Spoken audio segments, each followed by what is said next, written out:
Hello दोस्तों, नमस्कार। GSR गुरु YouTube channel में आपका स्वागत है। अपन हिंदी में बात कर रहे थे शिक्षण विधियों की, यानी जो पिछली क्लास थी उसमें अपन शिक्षण विधियों का सिलेबस पढ़े थे। यानी जो भी बच्चे रीट पात्रता लेवल फर्स्ट हो चाहे लेवल सेकंड है, जो बच्चे सीटेट की तैयारी कर रहे हैं और जो बच्चे ग्रेड सेकंड हिंदी से तैयारी कर रहे हैं, उनके लिए हिंदी की शिक्षण विधियों वाला टॉपिक आपके लिए बहुत महत्वपूर्ण है। यानी पिछली क्लास में इसमें अपन बात कर रहे थे शिक्षण विधियों के सिलेबस की। ठीक है, तो सिलेबस में आपका जो पहला टॉपिक आता है शिक्षण विधियों में, वो टॉपिक आता है भाषा व भाषा की विशेषताएं। यानी सबसे पहले अपने सामने शब्द आता है भाषा, इसके बाद पढ़ेंगे अपन भाषा की क्या पढ़ेंगे, विशेषताएं। तो जो भाषा शब्द है, यदि इसका अगर अपन टुकड़े करें तो भाषा शब्द है वो संस्कृत की भाष धातु, भाषा शब्द है वो संस्कृत की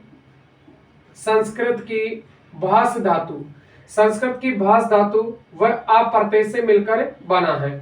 देखो कई बार क्वेश्चन पूछता है कि भाषा शब्द है वो किन शब्दों से मिलकर बना है, तो भाषा शब्द है वो संस्कृत की भाष धातु व आ प्रत्यय से मिलकर बना है। यदि भाषा शब्द का शाब्दिक अर्थ पूछे तो भैया भाषा शब्द का शाब्दिक अर्थ होता है कहना। यानी अपन कोई भी बात कर रहे हैं तो वो अपनी क्या है, भाषा। यानी भाषा शब्द का शाब्दिक अर्थ होता है कहना। इसके बाद अपन बात करते हैं कि भाषा में प्रत्यय का कौन सा प्रकार है। तो देखो यह प्रत्यय का नाम पूछे तो आपका आ प्रत्यय है, लेकिन अपने हिंदी में प्रत्यय के दो प्रकार होते हैं। कितने प्रकार होते हैं? दो प्रकार, जिसमें एक नंबर पे आता अपना वो आता है कृत प्रत्यय और सेकंड नंबर पे आता आपका तद्धित प्रत्यय। कौन सा प्रत्यय? तद्धित प्रत्यय। तो कई बार क्वेश्चन ये भी पूछ लेता है कि भाषा शब्द में कौन सा प्रत्यय का प्रकार है, तो भैया भाषा शब्द में कृत प्रत्यय है। क्यों है? क्योंकि जो प्रत्यय धातु के पीछे लगता है उसे अपन कृत प्रत्यय कहते हैं, और जो प्रत्यय शब्दों के पीछे लगता है उसे अपन क्या कहते हैं? तद्धित प्रत्यय कहते हैं। तो यहाँ भाष धातु के पीछे आ प्रत्यय लग रहा है, इसलिए भाषा शब्द में प्रत्यय का प्रकार पूछे तो कौन सा बताना आपको? कृत प्रत्यय बताना है। अगला क्वेश्चन है कि कृत प्रत्यय से बने हुए शब्दों को कौन से शब्द कहते हैं? कृदंत शब्द कहते हैं। इसलिए भाषा शब्द है वो प्रत्यय की दृष्टि से, भाषा शब्द प्रत्यय की दृष्टि से कृदंत शब्द है। कई बार क्वेश्चन पूछ लेता है कि भाषा शब्द में प्रत्यय का प्रकार पूछे तो कृत प्रत्यय, और भाषा शब्द प्रत्यय की दृष्टि से कैसा शब्द है? कृदंत शब्द है। यदि भाषा की परिभाषा की बात करें, कई बार क्वेश्चन पूछ लेता है कि भाषा किसे कहते हैं, तो भाषा की परिभाषा है कि आपस में एक दूसरे से विचार विनिमय के माध्यम को ही क्या कहते हैं? भाषा कहते हैं। यानी एक दूसरे से आपस में अपन विचार विनिमय करते हैं तो उसी को क्या कहते हैं? भाषा कहते हैं। यदि हिंदी में भाषा के प्रकार पूछे तो भैया हिंदी में भाषा के तीन प्रकार होते हैं। कितने प्रकार होते हैं? तीन प्रकार। तीन कौन कौन से होते हैं? एक नंबर पे आती है आपकी मौखिक भाषा। कौन सी भाषा? मौखिक भाषा। भैया सेकंड नंबर पे आती है आपकी, वो आपकी आती है लिखित भाषा। कौन सी भाषा आती है? लिखित भाषा। और आपकी थर्ड नंबर पे आती है, वो आती है सांकेतिक भाषा। सांकेतिक भाषा। यानी भाषा के प्रकार पूछे तो कितने बताने हैं?